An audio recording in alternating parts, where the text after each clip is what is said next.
Danish creator of famed Muhammad cartoon Kurt Westergaard dies at 86. So, Kurt Westergaard, a Danish cartoonist from the Jyllands-Posten newspaper since the 1980s, passed away at the age of 86.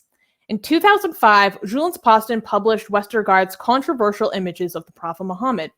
One of the caricatures depicted the Prophet wearing a turban shaped like boom boom. I can't say the real word on YouTube because of the algorithm. I'm sure you all know what image I'm talking about. Westergaard had intended for his cartoons to highlight the fearful self-censorship regarding criticism of Islam. These cartoons caused great consternation among Muslims across the world, causing waves of violence that resulted in more than 250 reported deaths. This included attacks on Danish and other European diplomatic missions, attacks on churches and Christians, and a boycott of Danish goods. The attacks also ignited an uptick in death threats against Westergaard.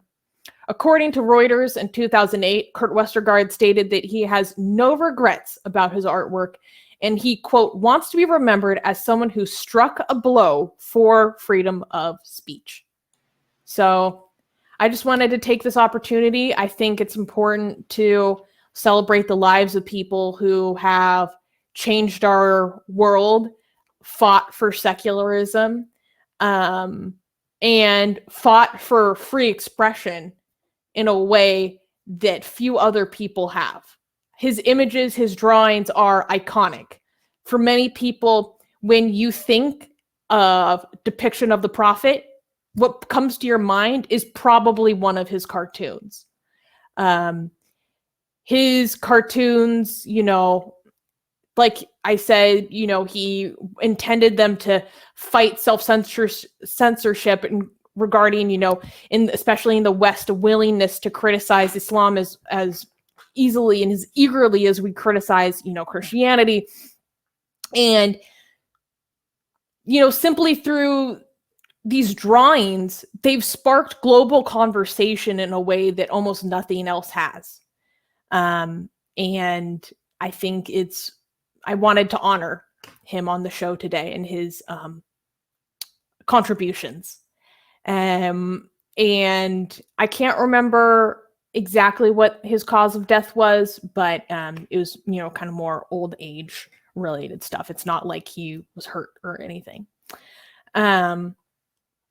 Blank Name is saying, respect. He was such an amazing secularist. I saw his interview when he explained his intention.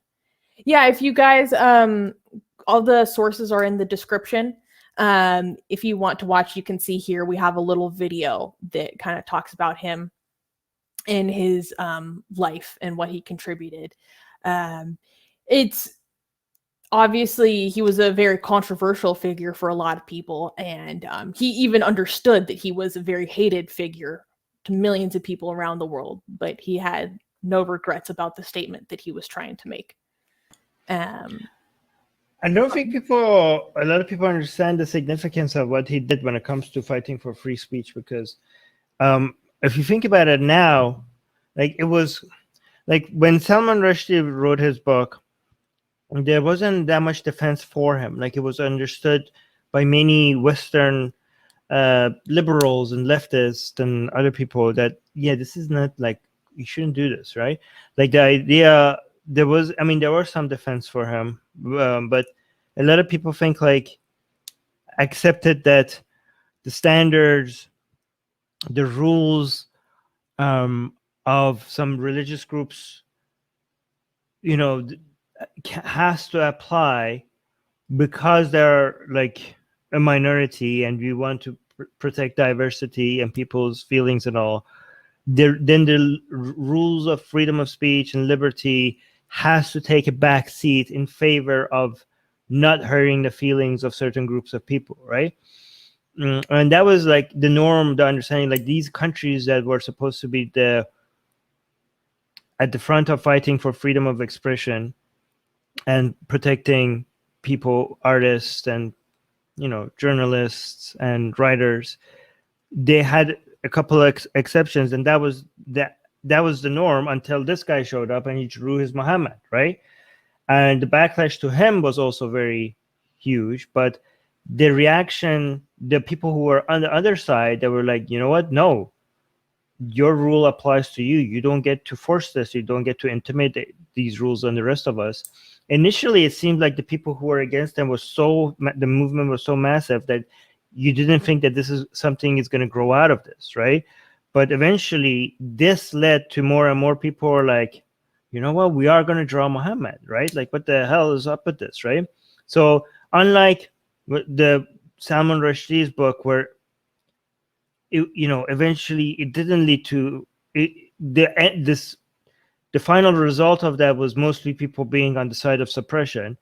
What he did eventually started a movement of more and more people saying, like, you don't get to enforce your rules on us, right? And it even led to an annual event of Draw Muhammad Day, right?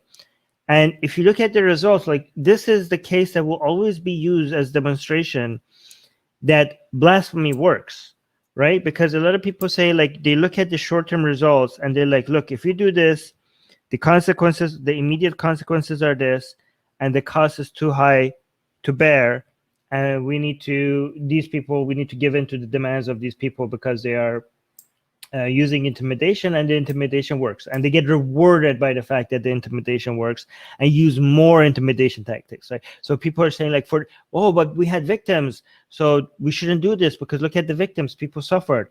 Like, no, by giving into intimidation tactics, you are encouraging more behavior like this. The intimidation will continue, you will have more victims, and the demands will become more and more. Like, it's not going to be like, oh, okay, you're not going to draw Muhammad, we're good now. No, because they observe that the intimidation works, then they're going to ask for more and more and more things using intimidation tactics. And while they're using their intimidation tactics, more people are going to be the victim. So this is, again, the case for blasphemy is like, a lot of people think like we are being provocateurs, right? When we are like doing our blasphemy, provocateurs with no purpose. But again, if you look at the case that was made here, we see now the level of sensitivity when it comes to drawing Muhammad has been reduced dramatically because of events like Drawing Muhammad Day, because of some people saying, like, you don't get to tell us what, if you're offended by something, that's okay. You get to not watch something, you get to not read something, you get to not look at something, but you don't get to tell us not to produce that content.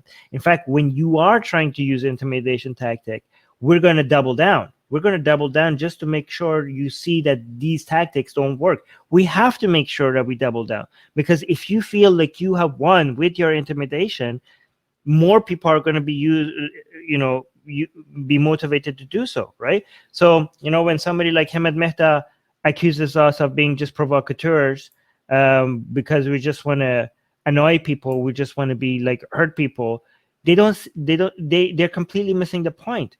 Look at what this accomplished. Look at what Drawing Muhammad Day accomplishes. Look at what an art piece like Piss Jesus, right? Is that what it's called? The Piss whole Christ. point is Immersion. Piss Christ, right? Yes. The whole point is, like, the message is not like, it's not people. I have to admit, we have a lot of sadists, right? There are people who like get a kick out of seeing Muslims unhappy. That's not us, okay? The point is not to make people upset. The point is not like, oh, I see this hurts you, I see this offends you, I'm going to poke you exactly where it hurts the most because I enjoy watching you upset. That is not the point. If that is your motivation, that is sadistic, okay? The point is, like, if this upsets you, it's your responsibility not to see it. If you want to come and intimidate us not to produce this thing because it upsets you, now we have a duty to make it 1,000 times worse, because we have to send a signal that your intimidation tactics doesn't work, so as to not motivate you to use the same tactics again. All right? So I hope people understand this. The fact that these people get upset about it, that's something that happens that is not the actual intention. And I don't see how people, here's the thing, people see this so obviously. when it's happening from people who they're aligned with do it, right? Like someone like him at Mehta who comes and tells us that we're being provocateurs with no reason, just because, I don't know, we're desecrating the Quran, for example. They wouldn't have the same standard for piss Christ, right? Well, they wouldn't have the him in particular said that it was when the Satanic Temple is doing provocative advertising, and then they're not allowed to because they're satanic, which is discrimination. Mm-hmm. He understands. Yes. Suddenly. Yeah, exactly. He actually says, like, oh, when they're provoking, he says provoking is actually a good tool. In fact, he encourages it. But when we desecrate the Quran, he says, like, oh, you guys are just being provocateurs, right? But again, this man, again, is a legend. He did it when it was, like, imagine all the, when people came after us, how much isolated we felt, and how many the people who used to be our friends abandoned us, and we felt like, oh my, like, we said, you know what? I know our friend, like, seems like Seth Andrew was against us. Him and Mehta was against us. So many other people who were on our side were against us, and they were like, this is not the right way. We could have just bent the knee and be like, you know what? We're losing too many friends, and be like, okay, fine, we're not going to do this. But we doubled down. We're like, no, we know this is the right way of doing things. We continue doing our thing, right? But imagine how much that was just losing a couple of friends or losing a couple of allies, right? Especially people that we celebrate, like people that I admire, like Seth Andrews telling us, like, this is not the right way, right? But imagine how alone we felt at that time. Imagine this guy. Imagine the whole world coming demonizing him, right? And he stuck. He continued, like, he stuck to it. It didn't make him, like, this man is a legend, right? This man did this. Like, we are, a lot of us, like the people who did Dry Muhammad Day, the people who did other things, they came after a wave that was already being normalized. We're like much farther down the road. He was at the front lines, and he took all the bullets. These are the people who normalized blasphemy for the rest of us to follow. This man was a legend. I don't know. He needs to be celebrated. I hope he could. He's like a hero. Yeah, obviously, we are involved in taking up the mantle. Like, when I study queer history, I think of political ancestors. I think of ideological ancestors. Obviously, Kurt Westergaard is a huge activism, like, ancestor to us, and is one of the people who put this idea onto the global stage and caused more people to think about these issues than ever before. What are the stakes, and what is the moral imperative of blasphemy? I could just talk about this forever because it's something that I'm so passionate about. But yeah, I wanted to make sure that we honored his legacy today and acknowledged everything that he's contributed to our movement. Yeah, I'm really glad that you did this. By the way, ever since Susie has picked up our news articles have become so much, like, she's working with our author and everything. Look how well sourced everything is. Like, look at our Atheist Republics articles. Look what, like, everything we're saying is, like, we used to not source things very well, but now every time you check one of our articles, everything is backed up by a source. Everything is clickable. Look at all these, like, look at all this, right? Well, it is only because of our patron support that we've been able to grow our team, that I have so many people on our news team that help me with this. Like, it's not just me and Armin. It's not just, and Rivka. We have almost like 8 people who put work on everything coming together to make this happen.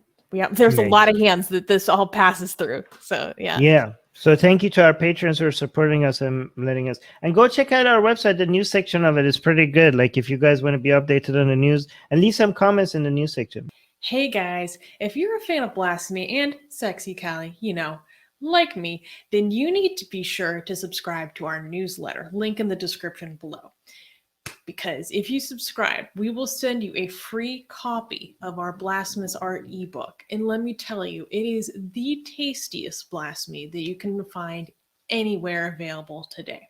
And we are so generous with our blasphemy that we continue to send you more blasphemy every week. So make sure to subscribe. Link in the description below.